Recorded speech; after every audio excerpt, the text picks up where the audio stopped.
Welcome aboard River Duchess for this 1 hour early evening cruise. I'm Stu, I'll be your skipper tonight. Downstairs, selling your tickets, tying the ropes, manning the bar, generally doing all the hard work really. We've got Julie. At the start of all our trips, I'm required just to go through a quick safety announcement with you all.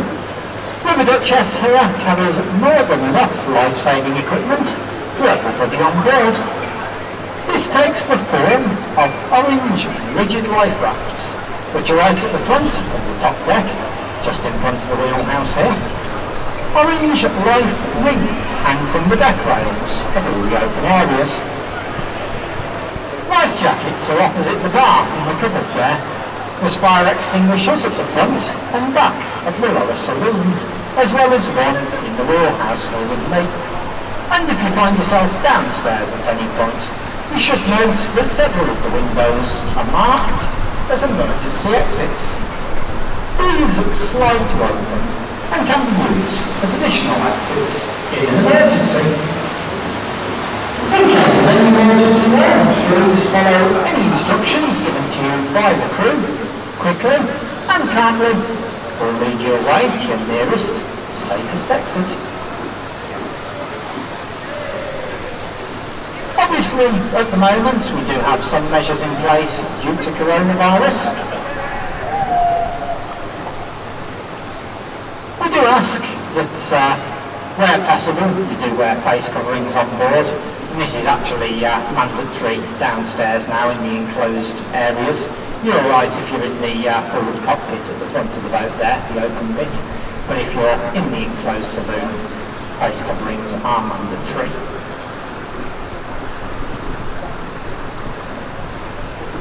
Obviously there's the track and trace QR code as you got on the boat in the bow there. There's also one by the bar, we do ask you to use those. We've got some of the seating blocked off so we can observe social distancing between you. And we've got hand sanitizer at various points through the boat. We do ask that once you're sat down though, you try and keep movement to a minimum as much as possible so we can reduce the number of touch points and things like that. You are more than welcome to nip downstairs if you want though, and come back up. There is of course a bar down there that's fully stocked with a wide variety of beers, wines and spirits, as well as hot and cold soft drinks and snacks. You can feel free to bring any of those up onto top deck if you wish, although one thing I must ask is that the entire vessel remains a no smoking area, and that extends to e-cigarettes and vaping as well. So if you do happen to indulge in any of those things, please refrain from doing so.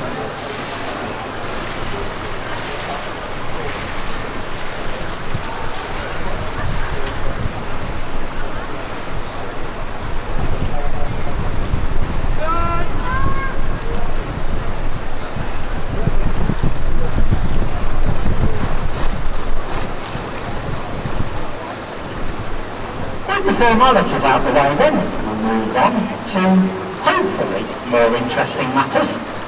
I'll start a bit of sightseeing commentary for you. And I'll start with the obvious. For anyone that doesn't already realise, we are of course cruising upon the Ouse tonight. That's spelt O-U-S-E. It's one of 5 watercourses in the country to carry the name, and there's a fairly simple explanation behind this, in that it comes from the Saxon word usa, simply meaning flowing water. It's a bit of an obvious name for a river really. It's also related to the way we still use it, as a verb in modern English, albeit spelt differently. This Yorkshire Ouse is some 52 miles in length, and it begins where the Ouse Beck flows into the River Ure. Nobody really knows why the Ure gives up its name at that point. It defies all convention. Usually the larger river would keep its name at a confluence, and the Ouse Beck is little more than a drainage ditch, really. But for whatever reason, become the ooze it does at that point. It's as the ooze it then flows, obviously, through York, before becoming tidal about 5.5 miles behind us currently, at Neyburn, Loch and Weir. Beyond Neyburn, the tidal ooze continues through Kelwood, Selby and Goole, before joining with the Trent at Trent Falls. The combined flow of the ooze and the Trent, of course, forms the Humber, which then flows onwards through Immingham, Grimsby and Kingston upon Hull, before eventually reaching the North Sea at Spurn Point.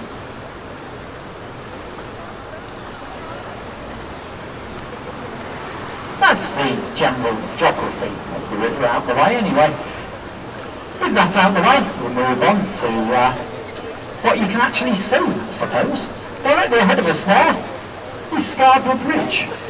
Scarborough Bridge is a rail footbridge. I dare say I don't have to give you the destination of the railway line this one carries. Clues in the name. It does, however, stand as a fitting excuse for me to talk about my pet subject, which is, of course, the golden age of steam and the Great British Railway. Now, Scarborough Bridge was designed by Robert Stephenson. He was the son of George Stephenson, and along with his father was equally responsible for the design and construction of Stephenson's rocket. Given that engineering pedigree then, it shouldn't be too surprising that his bridge is still standing here, some 176 years later. Although, that said, it's only really the stone supports either side that are original. The rail spans were only replaced in 2015. This was following a number of complaints from various boaters, some of our own skippers included actually, that they didn't feel particularly comfortable sailing under a bridge, and rapids falling off it. And watch it, tops of it birds. Hey birds, let them have your birds.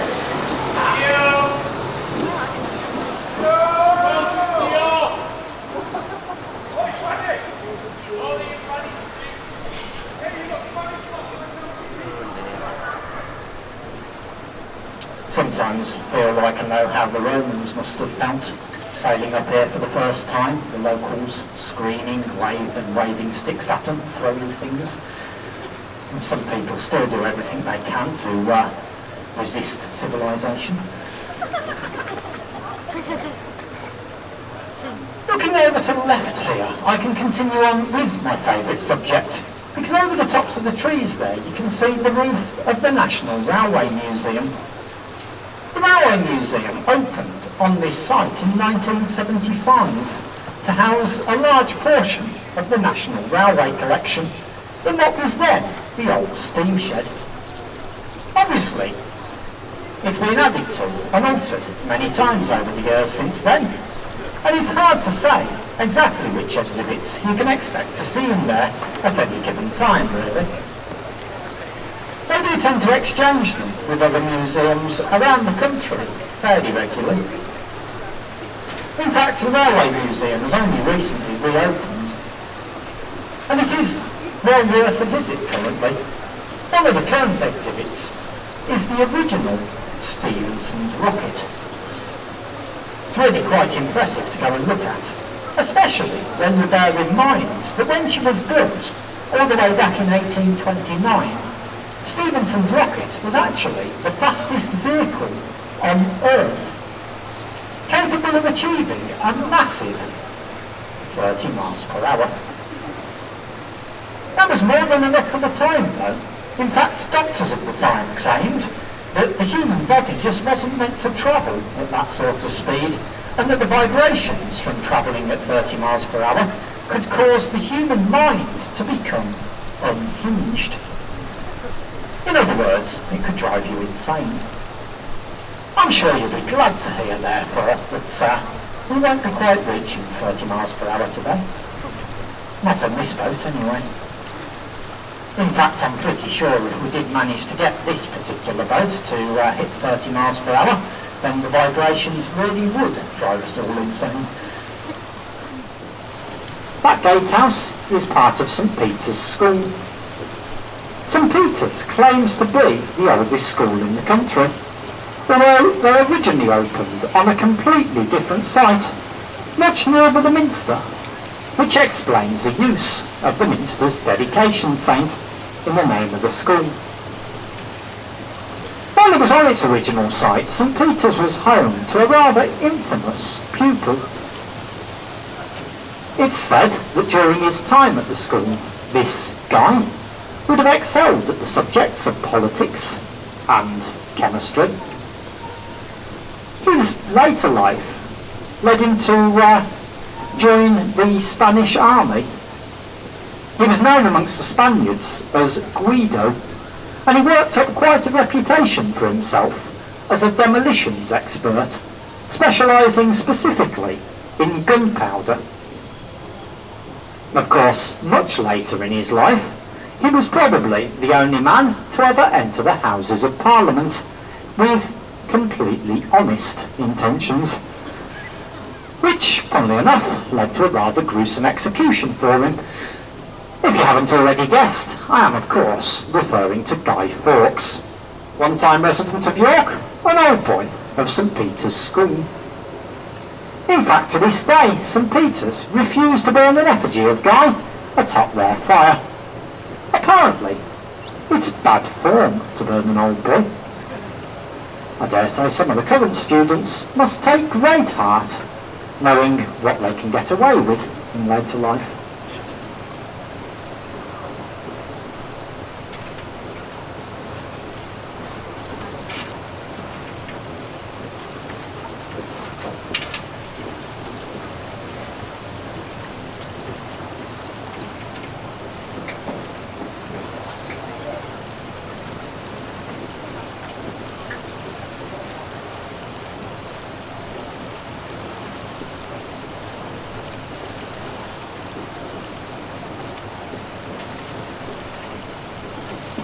We are, of course, currently cruising in the upstream direction. We're going to turn round before too long, but if instead we carried on, the furthest we could get upstream of York by river is the medieval cathedral city of Ripon. I say by river, the last mile or so is along the canal, actually, the Ripon Canal. That journey would be a little bit ambitious for this trip though, as York to Ripon by boat would take us upwards of 9 hours. 9 hours is reckoned to be the very best time he'd ever managed that journey in, given a much smaller boat than this one, and one that's a little nippier too. It's not just the distance that you have to cover, it's also the 6 sets of manual locks between here and Ripon, none of which have a keeper in residence anymore, which means a lot of work for the boat's crew. I can't imagine that Julie downstairs would be best pleased with me if I kept her up past her bedtime, operating locks, so for that reason we'll turn round fairly shortly. Just through this next bridge, in fact.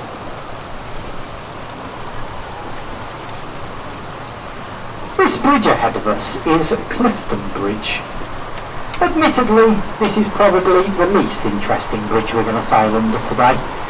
It's a typical example of 1960s brutalist architecture.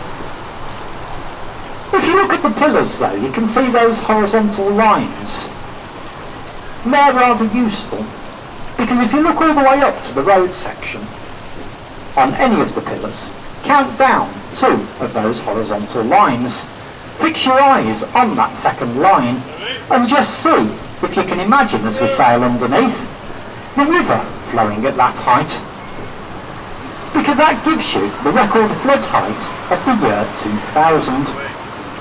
A massive 17 foot, 10 inches above the river's normal level. If you're looking all the way up there, you probably don't need me to tell you, but there were no boat trips that day. In fact, I think you'd have struggled to get under there in a canoe, to be completely honest with you.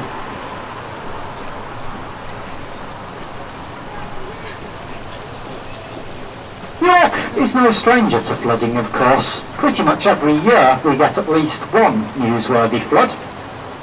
Luckily though, we do have quite a few flood defences around the city. One of these is directly ahead of us. Set into the right-hand bank there, you can see a pair of concrete and steel sluice gates. This is on a scheme called Clifton Ings. Ings means a washland, and that's exactly what it is. It's a large area of land left purposely empty. There's another pair of these gates at the other end of the Ings. When the river starts to rise, those gates can be opened, allowing the water onto the land where it does no real harm. It can be held there until the river starts to recede. The centre fences from being overwhelmed. It's at this point then that we turn for the first time. I'll warn you in advance, I am going to have to give a sound signal on the boat's horn here, so try not to jump out your seats.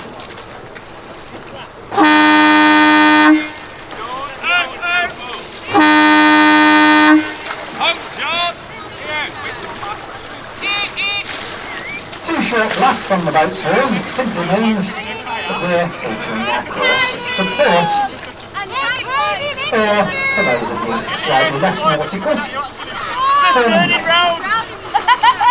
I swear down, that's fine!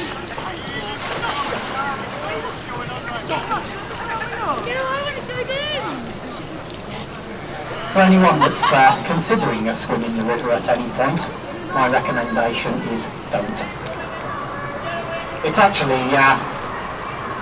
actually still completely legal if you're on a boat to flush your toilet directly into this river. And that's where most of the houseboats' toilets end up. It's a lot easier than having to pump out every so often. I do often wonder if the people that swim in it actually know. Not to mention the fact it is technically illegal, not that the locals really care about that.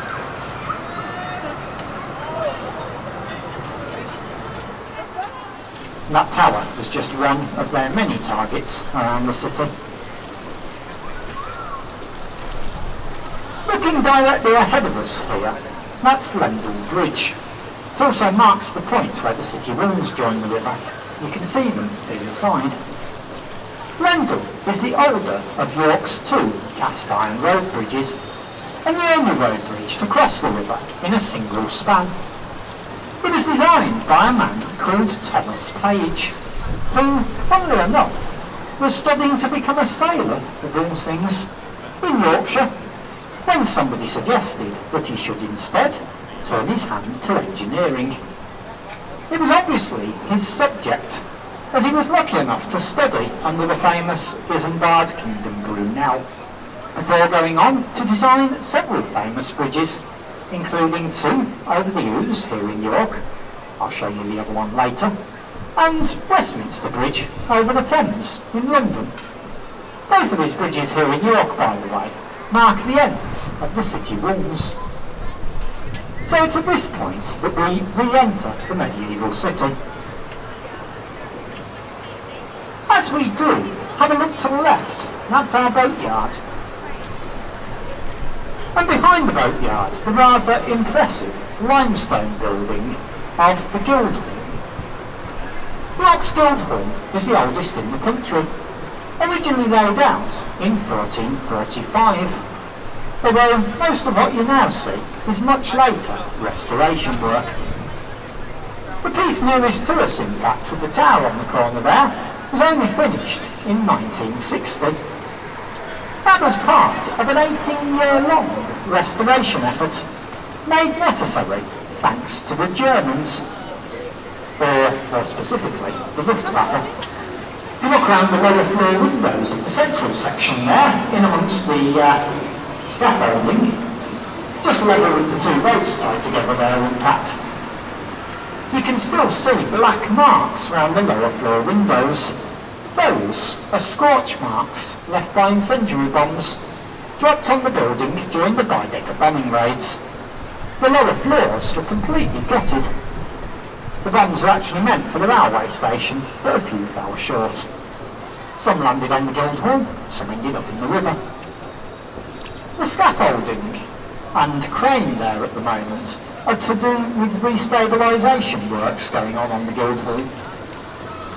It was found a year or two ago to be sliding into the river. Rather amusingly though, the 1445 stonework is completely fine.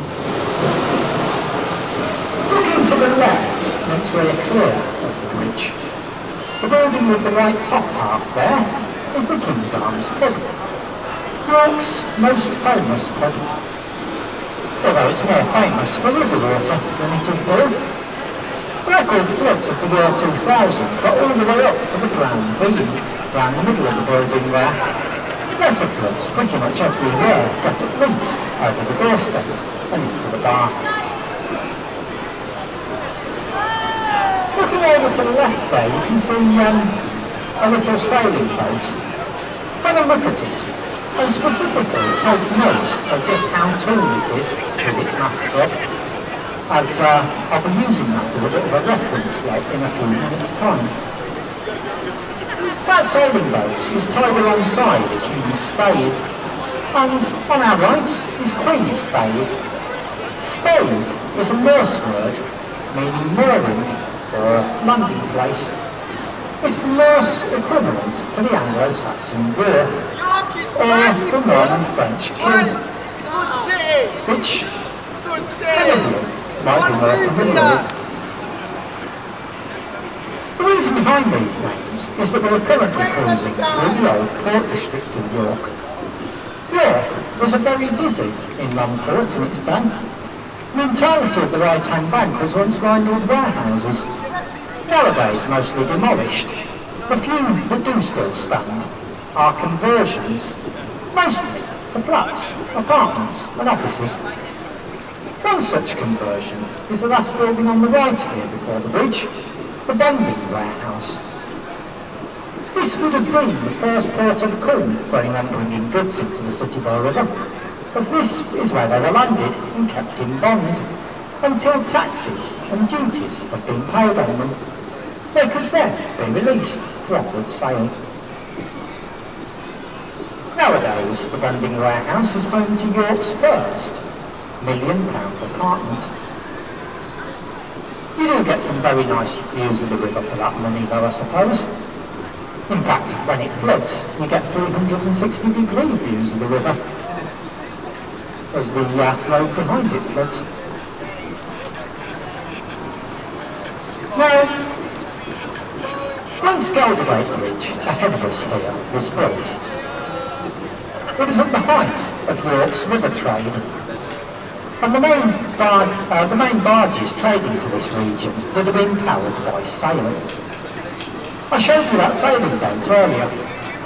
If you imagine trying to put that under Skeldergate Bridge, you can probably see it's not going to happen, not with the masts up anyway. And the barge would have been even taller than that. So building this bridge would have been a rather unpopular decision. The answer to this problem can clearly be seen though. If you look to the left-hand arch of Skeldergate Bridge, there's a split right up the middle of it. That's where that arch used to open. The top road section lifted upwards and hinged to the left, like a medieval drawbridge. The two lower supporting sections then swung outwards like a pair of gates. The man behind this clever design was, of course, Thomas Page. So if you're looking amongst the trees, if you're very quick just to the right there, you can see the end of the city rooms once again.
it's like, you know how like Jack and everyone was last year, so we did.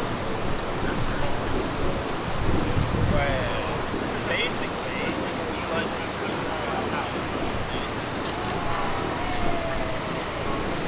our house.